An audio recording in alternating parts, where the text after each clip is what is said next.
Welcome. In this session, we would be talking about one very contemporary topic for your geography optional as well as GS environment, and that is Upper Siang project in Arunachal Pradesh. Now, this case study is really important. We'll understand it from two perspectives: the government's stand or the official's stance versus the stand of the local people, and why this project is on a dispute.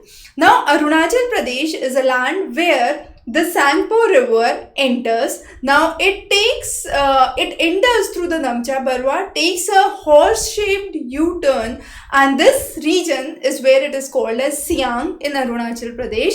And the Siang river, when it enters Assam, it is called as Brahmaputra. So basically, it's the extension of Brahmaputra in simple words, and there is where this project is said to be built. Now, what is the idea behind it? So far, there are two HEP projects which have been planned, and those are the stage 1 project and the stage 2 project for the Upper Siang.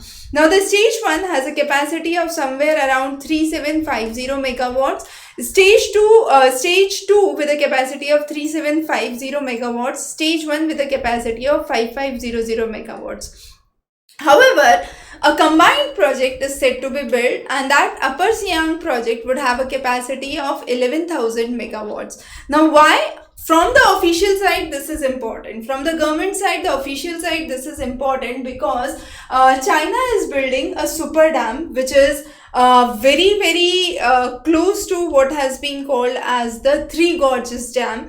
We have covered a separate class on super dam separately, so you can refer that class. Again, becomes important for this time because of the Upper Siang issue.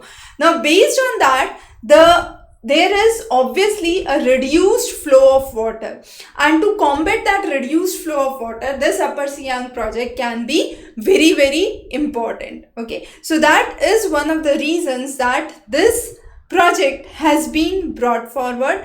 The idea of Siang being originating in Mount Kailash in Tibet and getting through the Sangpo, entering into the regions of Arunachal Pradesh through Geling, and here it is called as the Siang river, finally into the regions of Assam where it forms the Brahmaputra. Now, Geling is the point where the Siang enters into India, and beyond Geling only a few miles away is the super dam project being built. Now, this super dam project which China is supposed to build is around 60,000 megawatts, and that is with the border of China, and therefore there is an urgent need to build another dam on the side of India to actually have some water being brought in, because this dam aims to divert the water into the water scarce regions of northern regions of China, right?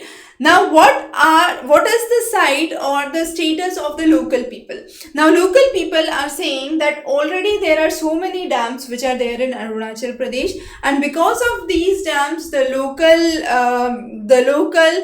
delicate ecosystem, the wildlife habitat, and the biodiversity of the region is affected. If this dam is built, it would actually displace nearly 300 villages which belong to the Adi tribe, and therefore this would be detrimental to the cultural uniqueness of Arunachal Pradesh, and that is one of the major reasons that the local people are protesting. Now, Adi tribe, along with the Adi tribe, the headquarters of the Upper Siang district in the Xingyong area are again at a question, and therefore locals have been constantly moving or protesting against this dam. So we are taking the two sides, understanding the two sides clearly. Now, again, as I said, this is a controversial topic, and therefore this topic also becomes important for your GS paper 4 ethics.